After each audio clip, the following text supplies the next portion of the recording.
Salve, salve amigos da astronomia em todo mundo! Meu nome é Sérgio Sacani, sou editor do blog Space Today e você está assistindo a mais um Space Today TV. No programa de hoje começou o Vera Rubin, começou a trabalhar e é isso que eu vou contar para vocês neste vídeo aqui, o que é o Observatório Vera Rubin, quantos dados ele vai gerar por noite. Vai ser feito o maior filme do universo da história da humanidade. Um trabalho sensacional e vai gerar aí, né, que tem como objetivo principal descobrir, quem sabe, né, o que é a matéria escura, o que é a energia escura, e vários, né, cometas também, descobrir muito asteroide, descobrir muitos objetos interestelares e tudo mais. Vamos entender essa história toda e saber aí tudo sobre o início dos trabalhos do Observatório Vera Rubin. Manda a vinheta.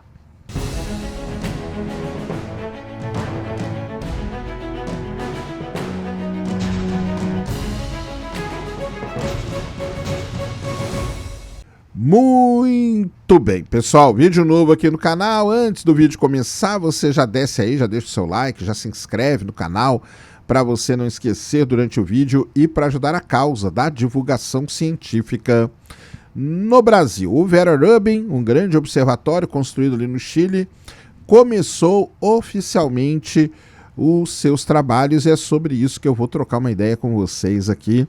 É sempre bom, aliás, é difícil, né? Na existência humana, você vê grandes telescópios começarem a realizar seus trabalhos e nós estamos aqui neste momento e podendo ter essa oportunidade de ver o Vera Rubin começar a trabalhar. De acordo com o dirigente, né, da agência que financiou aí a construção do Vera Rubin, ele disse uma frase muito legal, ele falou o seguinte, ó: hoje começamos a realizar o maior filme cósmico já feito na história da humanidade. Isso mesmo, né, porque tem características aí sensacional. Muito bem. Para quem está chegando agora nessa história aqui, né, ela não começa agora, né? E por que tem esse nome Vera Rubin, né?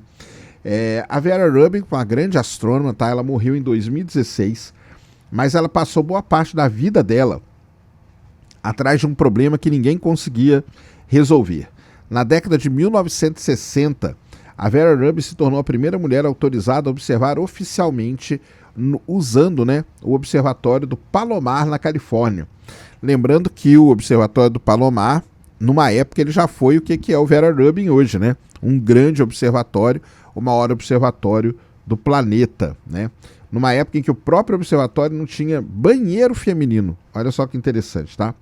Foi lá, e depois no Kennedy Institute em Washington, que ela e o colega dela, o Kent Ford, usaram um espectrógrafo para medir a rotação de galáxias, como Andrômeda, por exemplo. Pela física newtoniana, isso aqui é muito importante que vocês vão entender da onde que vem o lance da matéria escura, tá? Pela física newtoniana, as estrelas na borda de uma galáxia deveriam girar mais devagar do que as estrelas no centro, porque no centro você tem uma maior concentração de gravidade. Beleza? Do mesmo jeito que Netuno gira mais devagar em relação ao Sol do que Mercúrio, por exemplo, do que Vênus, do que a Terra e tudo mais. Só que quando eles mediram isso, usando o espectrógrafo, os dados não mostravam isso. As estrelas da periferia da galáxia giravam quase na mesma velocidade das estrelas no centro da galáxia. Como se a galáxia inteira fosse um disco só, rígido. A Vera Rubin mediu, conferiu, mediu de novo e chegou sempre à mesma conclusão. E aí a conclusão que eles chegaram foi o seguinte: existia algo lá na parte externa da galáxia que não tinha luz, que não tinha nada, mas que mantinha a galáxia coesa e fazia com que, né, você tivesse mais massa ali para poder fazer as estrelas girarem na mesma velocidade. Como a gente não sabia o que é e não sabe até hoje, essa massa, essa matéria que era invisível ali, mas que ela devia existir, foi chamada então de matéria escura. Beleza? Então é assim que nasce o lance da matéria escura. O observatório, que está levando o nome dela, né, o Observatório Vera Rubin, foi construído, entre outras razões, para atacar esse problema numa escala que nenhum telescópio jamais tentou. Para quem não sabe, o Observatório Vera Rubin ele fica no Chile, no alto do Cerro Pachón, a mais de 2.600 metros de altitude, e perto ali do Gemini, né? Gemini South, ou do Gemini Sul, como a gente diz, né? O telescópio principal, ele se chama Simony Survey Telescope, em homenagem aos doadores desse projeto, que é o Charles e a Liza Simony, que financiaram parte da construção. O Charles Simony é um engenheiro de software húngaro-americano que ajudou a criar os programas que se tornariam o Word e o Excel, ainda nos primeiros anos da Microsoft. E mais tarde se tornou um dos poucos turistas espaciais da história, com 2 viagens à ISS. O telescópio tem um espelho principal de 8,4 metros de diâmetro e um desenho óptico de 3 espelhos que permite giros rápidos entre um campo do céu e outro sem perder a nitidez, encaixado numa montagem construída para acelerar e frear essa massa inteira em poucos segundos, centenas de vezes por noite. E é aí, nessa estrutura, que está a principal arma, a principal ferramenta do Vera Rubin, que é a câmera digital, a maior câmera digital já construída na história da humanidade, que ela tem nada mais, nada menos que 3.200 megapixels distribuídos aí em 189 sensores individuais.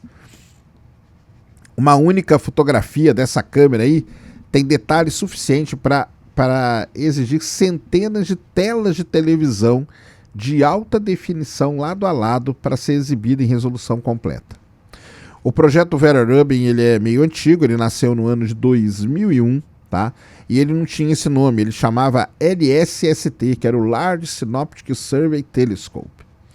A construção do espelho começou ali em 2007 com o financiamento privado e só em 2019 o telescópio ganhou o nome atual em homenagem a Vera Rubin.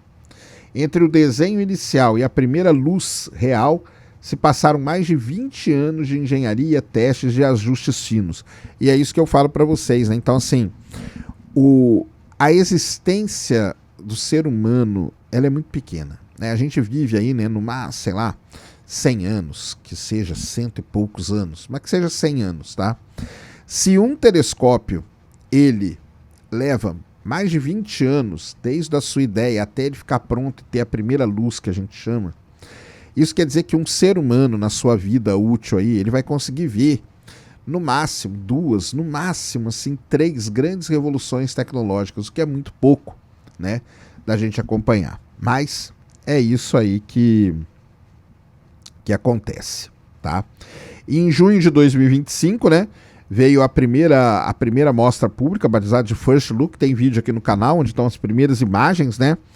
Um vídeo que começava com 2 galáxias isoladas e se afastava pouco a pouco, até revelar um campo com 10 milhões de galáxias ao fundo, e depois também umas outras imagens, né, que tinha ali a nebulosa da Trífida, da nebulosa da Lagoa, numa única cena, o que é muito difícil da gente conseguir.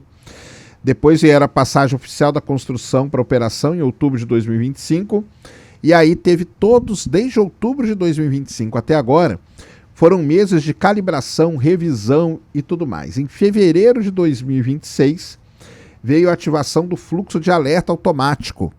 Ou seja, quando ele detectar coisas, ele vai automaticamente alertar os astrônomos. E no dia 30 de junho de 2026, veio então o passo que faltava, que é o que a gente está chamando hoje, né, do início oficial do levantamento que vai durar 10 anos e que foi batizado de Legacy Survey of Space and Time. Com isso, manteve o nome dele antigo, que era o LSST. Esse telescópio ele sempre foi chamado de LSST. Se você voltar aqui no meu canal, lá nas antigas, você vai ver eu falando LSST, que era o Large Synoptic Survey Telescope. O telescópio mudou de nome, virou Charles, né, virou o Samuini lá em homenagem ao Simony, né, em homenagem aos caras que financiaram lá, ao casal, certo? Só que para manter o LSST, eles criaram então o Legacy Survey of Space and Time. Uma coisa importante que falar que começou oficialmente, né, não é só ligar um botão ali, né, que alguém aperta e fala, opa, começou, né? O chefe científico do LSST, ele disse que a decisão só veio depois de um longo período de otimização, de uma revisão operacional cuidadosa, avaliar a qualidade da imagem, velocidade efetiva do levantamento, estabilidade do sistema, precisão e tudo mais, tá? Na prática, a equipe passou meses testando se o telescópio, a câmera, o software de processamento, a rede de distribuição dos dados funcionavam juntos todas as noites sem falhas acumuladas. Só quando tudo isso, né, foi batido ali é que a operação passou a rodar em regime pleno, sem interrupção. Como se depois de 20 anos de preparação, alguém finalmente batesse a claquete atrás das câmeras. Exatamente isso, tá?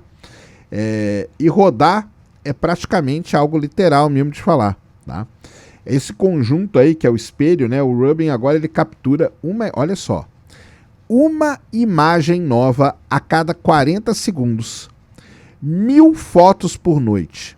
E a meta do Vera Rubin é cobrir o céu inteiro visível do hemisfério sul em torno de 18 mil graus quadrados, repetidamente, a cada poucas noites, ao longo de 10 anos. Cada ponto do céu vai ser revisitado 800 vezes ao longo desses 10 anos de operação. Olha que demais, tá? Isso parece redundante, né? Até você entender o motivo. Se a gente somar, por que a gente vai visitar, né? Tanto, para que ter isso, né?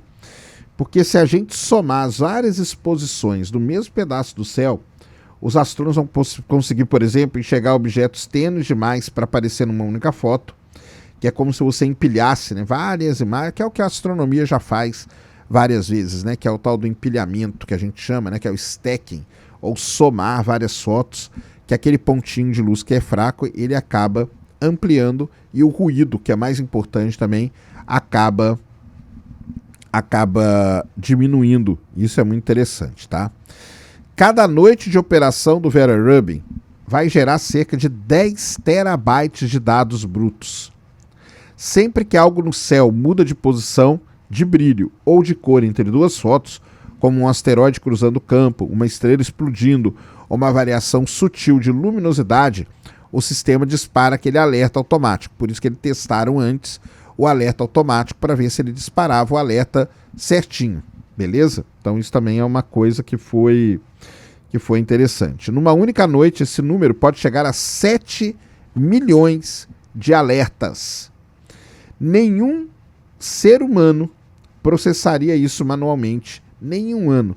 Por isso os alertas vão direto para um sistema chamado Alert Brokers, que funciona como uma torre de controle automática, decidindo ali em frações de segundos o que é ruído, o que já é conhecido e o que merece ter atenção dos astrônomos para ser pesquisado. Boa parte do resultado mais concreto já apareceu antes mesmo do início oficial, tá?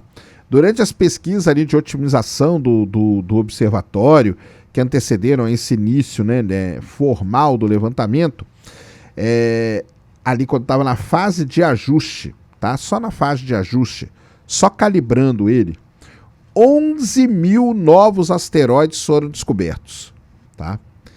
33 deles são classificados como os NEOs, os Near Earth Objects, tá? Categoria que a agência espacial ela precisa acompanhar.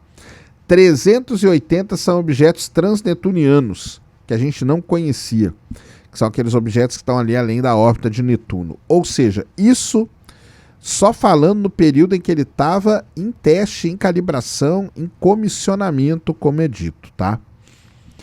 Tudo isso em 1 mês e meio, com o instrumento ainda em fase de calibração. Agora multiplica isso aí que eu falei, tá? Por 10 anos de operação plena, e aí fica mais fácil você entender o que o Rubin vai fazer. Não é brincadeira, tá? Um censo desse tamanho levaria gerações inteiras de astrônomos observando telescópio por telescópio, uma noite de céu por vez, do jeito que a astronomia funciona até agora. E essa que é a grande questão, né?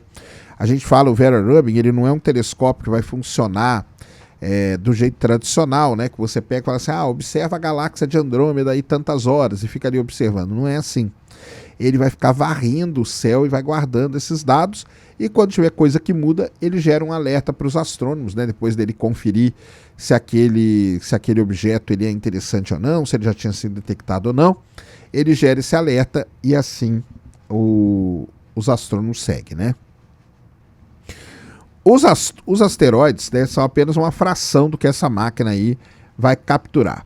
A combinação do campo de visão amplo, velocidade de varredura e sensibilidade da luz torna o Hubble especialmente valioso para a chamada astronomia multimensageira. A ideia dele é estudar o mesmo evento cósmico por diferentes tipos de luz, ondas gravitacionais, raios cósmicos e tudo mais, né? Não seria a primeira vez que esse tipo de observação faz história. Em 2007, a fusão de duas estrelas de nêutrons produziu onda gravitacional captada pelo LIGO e pelo Virgo e produziu também a luz, né, no eletromagnético, né, no espectro eletromagnético, que foi registrada em outros telescópios. A diferença é que o Hubble já está de olho no céu inteiro todas as noites, pronto para flagrar esse tipo, ou seja, detectou uma fusão de estrelas de nêutrons. O Hubble ele consegue detectar aquilo antes do que qualquer outro, rapidamente. E aí já mandar um alerta para os outros observatórios e para os outros sistemas, para eles ficarem ali prontos para detectar. Uma outra coisa muito legal é o seguinte: quando um buraco negro, né, devora a matéria de forma violenta, né, ou uma estrela explode, supernova, o Hubble consegue registrar isso primeiro, né, por conta que vai ter uma mudança de cor, uma mudança de brilho e tudo mais. Então, é como se ele funcionasse aí como um verdadeiro radar, tá? O que está em jogo é o maior banco de dados astronômicos já reunido pela humanidade. Ao final de 10 anos, o catálogo do LSST deve conter bilhões de objetos e trilhões de medições individuais. Pela primeira vez, um projeto dessa escala, praticamente tudo isso vai estar acessível a cientistas profissionais, mas também a estudantes, astrônomos amadores e qualquer pessoa curiosa com uma conexão de internet.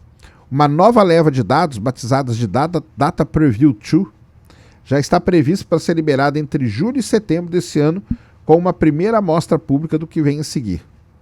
Nada disso teria saído do papel, né, com dinheiro e mão de obra de um só país, né? Então, além do financiamento americano, através da Fundação Nacional de Ciência e do Departamento de Energia dos Estados Unidos, também teve 40 organizações internacionais. A França participa através do seu Centro Nacional de Pesquisa Científica, o Reino Unido por meio do Conselho de Instalações Científicas Tecnológicas. Ao todo, 43 equipes de fora dos Estados Unidos e do Chile ajudaram a construir parte do observatório, em troca aí de poder acessar esses dados em primeira mão e tudo mais. Essa filosofia, né, de acesso aberto já aparece em ferramentas que qualquer pessoa pode usar hoje. O próprio site do observatório, você entra lá, tem um negócio chamado Sky Viewer, que é qualquer um pode entrar, acessar e ver ali, que é muito legal, tá? Você pode criar algoritmos e tudo mais, então isso aí é muito interessante, né? Esse acesso aberto aí tem um peso simbólico, né, que conecta direto a pergunta que a Vera Rubin deixou em aberto décadas atrás, né? O observatório foi desenhado para mapear a distribuição de matéria escura e a expansão acelerada do universo, que é a energia escura. Por que ele é bom para fazer isso? Porque como ele vai observar bilhões e bilhões de galáxias, ele vai observar o universo que a gente chama de universo na grande escala. E com o universo na grande escala, a gente consegue, talvez, quem sabe, ter uma ideia do que é a matéria escura, do que é a energia escura. O Hubble não vai atacar isso aí sozinho, né? Vai entrar grandes observatórios, o NANSE, o Euclid, né, da ESA, que já está no espaço fazendo isso. Daqui a pouco tem o Nancy Grace Roman da NASA também, que vai fazer isso. Tem o James Webb, que pode ajudar em alguma coisa. Tem o Hubble, ou seja, é sempre uma colaboração de muitos instrumentos, tá? 11 mil asteroides, milhões de alertas, primeiras imagens de teste, tudo isso aí, né, já tem como prévia, e não é o resultado ainda principal que o Vera Rubin vai gerar, né? Alguns dos fenômenos mais importantes que o Rubin pode revelar são justamente os mais raros e mais lentos de se manifestar, e é por isso que o lançamento precisa durar 10 anos, né? Então, acredito que em 10 anos de história a gente consiga detectar coisas que demoram tempo para mudar, né? Então o universo tem esse problema também, né? Tem esse problema também. Aí fica a pergunta, né? Para você levar depois aqui que você assistir esse vídeo, né? Com um telescópio fotografando o céu inteiro do hemisfério sul a cada poucas noites, gerando até 7 milhões de alertas por madrugada. durante a próxima década inteira. Qual mistério você acha que vai cair primeiro? A natureza da matéria escura, que a Vera Rubin passou a vida inteira perseguindo, a energia escura que acelera a expansão do universo, ou alguma coisa que ainda não tem nome, que está escondida por aí? O que será que vai... Será quantos... Existe uma estatística, tá? Que diz que o Vera Rubin vai poder detectar um objeto interestelar por mês. Um novo objeto interestelar por mês. Então você faz o seguinte, ó, deixa aqui suas apostas aqui nos comentários.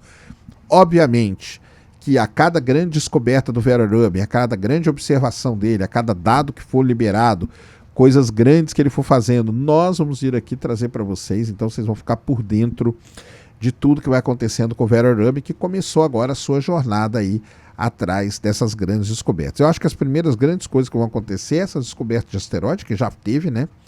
Do próprio, uma coisa, né, muito legal, que eu lembrei agora, o 3 Atlas, né? Ele foi detectado pelo sistema Atlas lá no Chile e tal. Só que o Vera Rubin, ele já estava funcionando na fase de comissionamento. E quando eles pegaram as imagens ali para ver, sabe o que estava lá? O 3 Atlas. Então, assim, na verdade, o Vera Rubin já teria detectado o 3 Atlas antes se ele estivesse funcionando. Por isso que o pessoal tem essa esperança. Então é muita coisa legal que vem por aí. É um momento muito interessante da gente que gosta, né, de astronomia, estar vivendo isso, para poder acompanhar aí tudo que o telescópio, o observatório, no caso, né, Vera Rubin vai fazer. Beleza? Esse então era o vídeo que eu queria trazer aqui no canal para vocês agora. Espero que vocês tenham gostado. Se gostou, já sabe, aquele tapa no dedão, aquela voadora com tudo no peito do like. Isso ajuda pra caramba o vídeo, o canal a ganhar relevância. Nunca se esqueça do pacotão youtubístico, compartilha, favorita. Se inscreve no canal se você ainda não é inscrito. Deixa aí nos comentários o que você quiser saber. Tamo junto dioturnamente na luta contra a má divulgação científica no Brasil e contra a anemia na divulgação da astronomia no nosso país. Mais uma vez, meu nome é Sérgio Sacani, sou editor do blog Space Today e você acabou de assistir a mais um Space Today TV. Fui!